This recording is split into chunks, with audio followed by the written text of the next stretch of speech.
Sashen Hausa na BBC ke fatan kun wayi gari lafiya a shirinmu na karfe 6:30 agogon Najeriya da Nijar, 5:30 kenan agogon GMT da Ghana. To a cikin shirin namu na yanzu za ku ji cewa shugaban Ukraine Volodymyr Zelensky ya shaida wa BBC cewa tuni takwaransa na Rasha Vladimir Putin ya kaddamar da yakin duniya na uku. Nan gaba a yau Litinin ne kotun hukunta manyan laifuka ta duniya za ta duba yiwuwar fara shari'ar tsohon shugaban Philippines Rodrigo Duterte kan zargin aikata laifukan cin zarafin bil'adama. A Najeriya zaɓukan cike gurbin da aka gudanar da na ƙananan hukumomi a ƙarshen mako sun bar baya da ƙura bayan da jam'iyyun hamayyar ƙasar suka sa ƙafa suka yi shuri da sakamakonsu. Ba mu gamsu da shi ba domin zaɓe ne ma wanda mun kasa ganewa cewa hukumar zaɓe ce ta yi ko kuma ministan Abuja ne ya yi shi. Duba da yadda dinga yawo yana zuwa akwatina. Ba mu gamsu ba a nan muna kira ga talakawa kowa ya fita ya tashi ya tsaya da tsaye a yi magana. A jamhuriyar Nijar kuwa gwamnatin kasar ce ta bayyana wani shiri na rage yawan asarar rayukan da ake samu sakamakon haɗura a kan tituna da akalla kaso 30 cikin 100 a wannan shekara. To koya girman matsalar yake?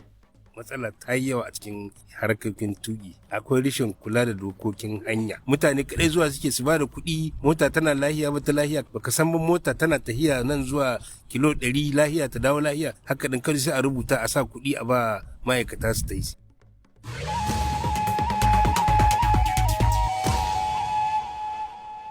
To muna tafa da dukkan waɗannan har ma da ƙarin wasu rahotanni a cikin shirin, amma da farko sai a gyara zama don shan labaran duniya. Ni ne Imam Saleh.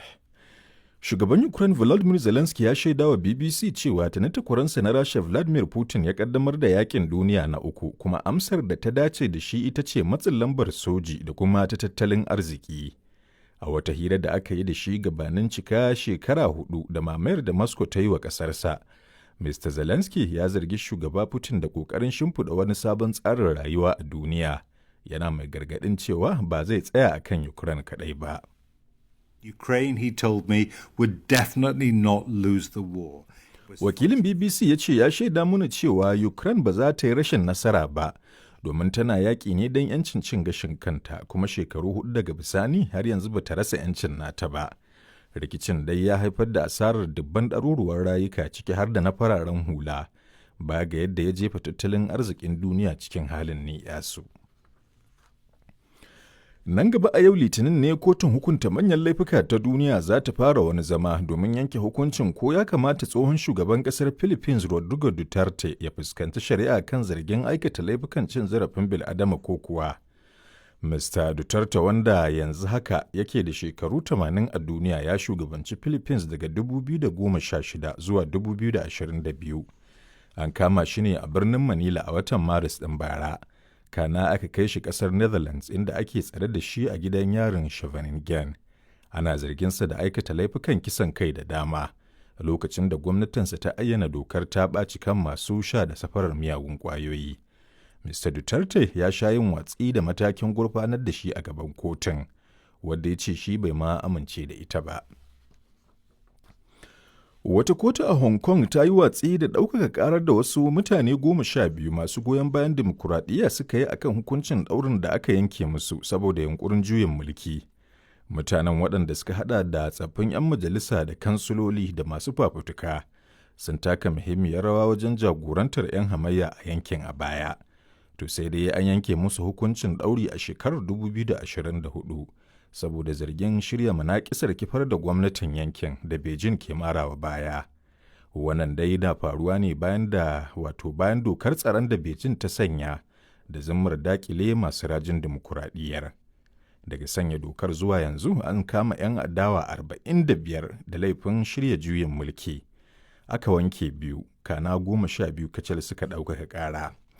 Tukuna shan labaran duniyar ne daga nan sashen Hausa na BBC.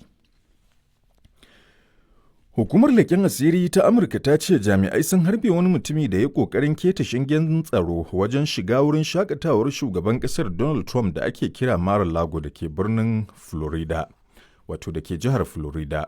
Shugaba Trump ɗin yana fadar White House a birnin Washington a lokacin. Jami'ai sun ce sunan matashin Austin Tucker Martin. ɗan shekara 21 daga jihar North Carolina kuma yana ɗauke da bindiga da galan ɗin man fetur. An harbe shi ne nan take bayan da ya ɗaga bindigar yana shirin yin harbi. The authorities have released a photo of what they say was a shotgun. Wakilar BBC ta ce mahukunta sun saki hoton wani abu da suka bayyana a matsayin harbin bindiga a wajen da lamarin ya faru. A shekarar 2024 ma dai shugaba Trump ya tsallake rijiya da baya lokacin da wani ɗan bindiga ya yunkurin halaka shi yayin da ya je yakin neman zaɓe jihar Pennsylvania. A baya-bayan nan ma an yanke wani mutum hukuncin ɗaurin rai da rai bayan an gan shi da bindiga a kusa da wurin shakatawar na Mar-a-Lago. An sake zaɓar shugaban Koriya ta Arewa Kim Jong-un a matsayin babban sakataren jam'iyyar kwamnisanci mai mulki a rana ta hudu ta taron 'yan majalisar dokoki. Kafofin watsa labaran gwamnati sun ce sakamakon da aka samu ya nuna cewa babu ko da mutum guda da ya ƙi jefa masa ƙuri'a ko ya zaɓi wani. Ana gudanar da taron ne bayan dukan shekaru 5. Shugaba Kim Jong-un ya bayyana wa mahalarta taron mataki na gaba a shirin makaman nukiliya na ƙasar. To ƙarshen labaran duniyar kenan daga nan sashen Hausa na BBC.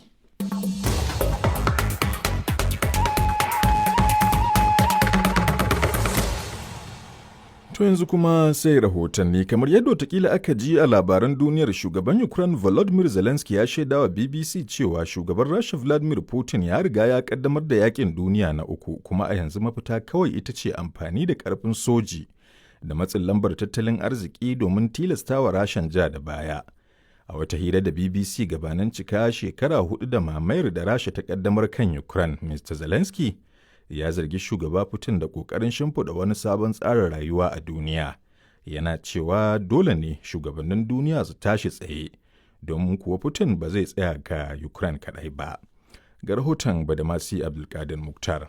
Shugaban Ukraine Volodymyr Zelensky ya ci gaba da kira ga duniya ta yi turjiya ga Rasha. Ya dai jaddada cewa ko kusa Ukraine ba ta fargabar rashin nasara a yakin, domin a cewarsa a ƙarshe dai ita ke da galaba.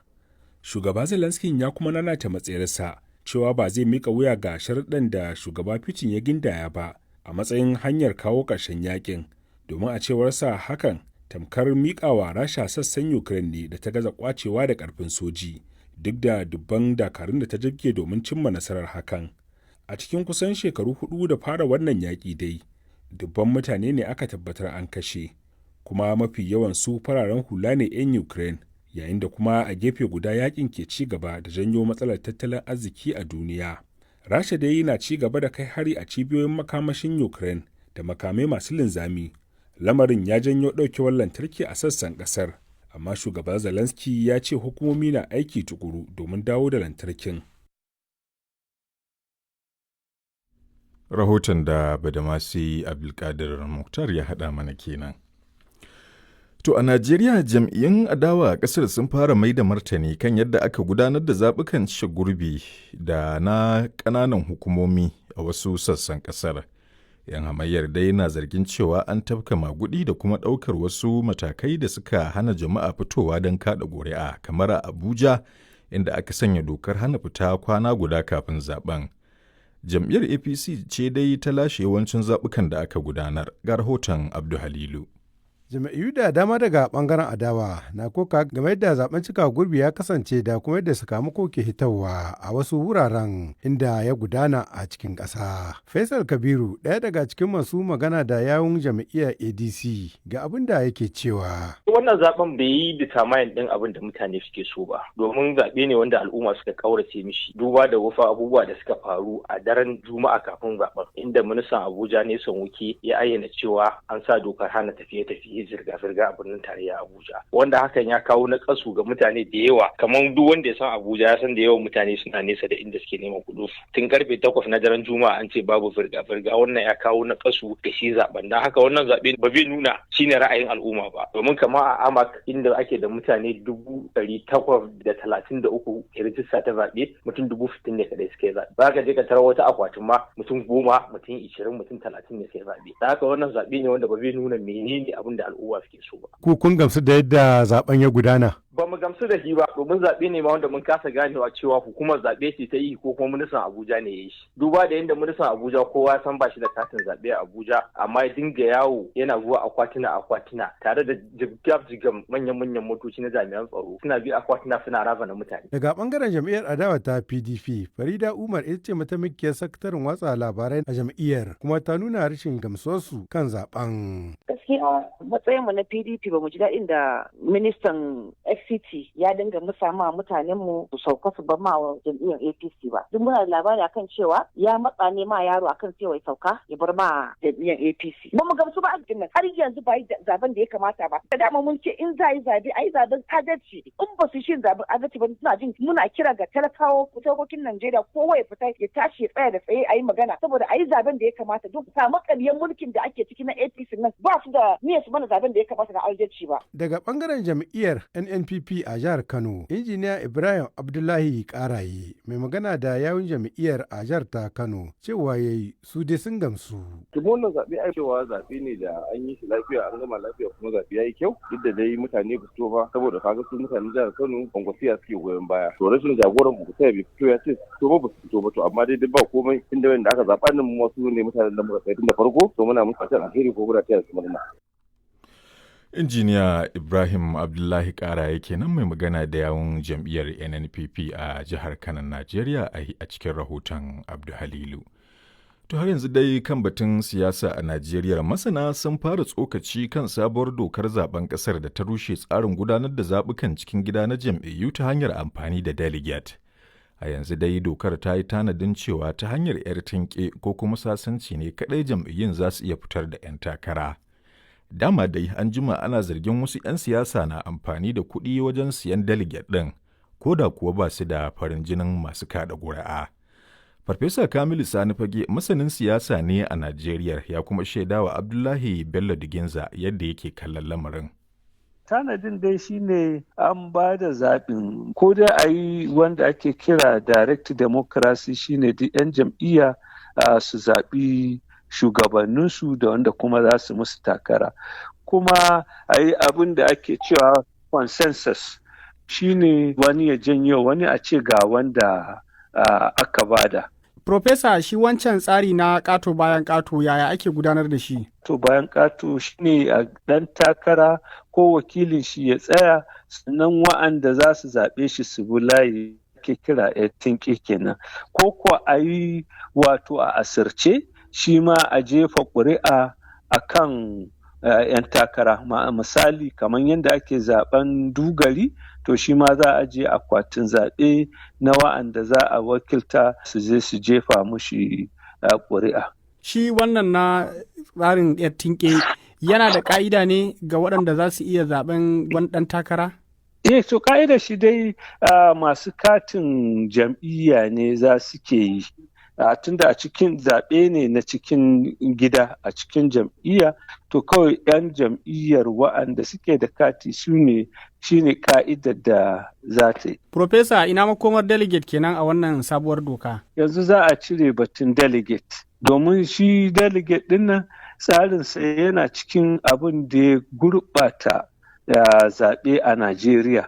Saboda su delegate ɗin nan in sun tafi ciniki suke yi duk wani ɗan takara za su karɓi kuɗin shi kuma idan wani ya ba su ba za su dawo da wancan baya ba haka idan akwai 'yan takara 10 kowa za su karɓi kuɗinsa mai wayo a cikin 'yan takara shine zai tsaya ya zama na ƙarshe ya ji mutum na 9 nawa ya bada shi kuma sai ya ƙara a kan nasa to idan ya ƙara a kan na wanda ya fi biya to shi kuma za ka gadi ya sai 'yan delegate ɗin sun zaɓe shi. Profesa, kuna ganin wannan hanya ta amfani da tinke za ta kawo sauƙi ga matsalolin da ake samu musamman a zabukan fitar da gwani a Najeriya? Gaskiya shi ma yana da matsalarsa saboda zarmewar 'yan siyasa za ka ga mutum ya tattara ya yi wato ko ya sai katin jam'iyyar wani ya tattara duk ya zo ya rarraba magoya bayansa ko da ba suna cikin jam'iyyar ba lokacin zaben tun da dai da kati za a yi za su fito su ga sun yi jefa mushi ƙuri'a yadda yake so ko kuma in ba su yi wannan ba su zo mutum ya fara ganin a ƙirga nasa idan misali ya aka kirga mai mutum 200 aka ɗauki rekod aka rubuta, to idan na abokin hamayyarsa ko da mutum 1000 gare shi sai a zo da an kirga bai hu 100 ba ko 50 a na abokin hamayyar shi sai a tada rigima, kaga iya 50 aka sani. Farfesa Kamilu Sani Fage kenan mai sharhi kan lamuran siyasa a Najeriya. To a Najeriya har ma da jamhuriyar Nijar yanzu haka agogo na cewa karfe 7 ne saura minti 16. Imam Saleh ke gabatar muku da wannan shiri daga nan sashen Hausa na BBC.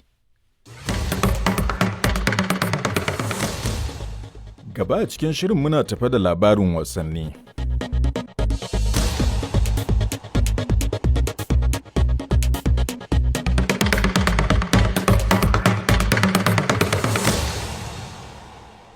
To a jamhuriyar Nijar gwamnatin kasar ta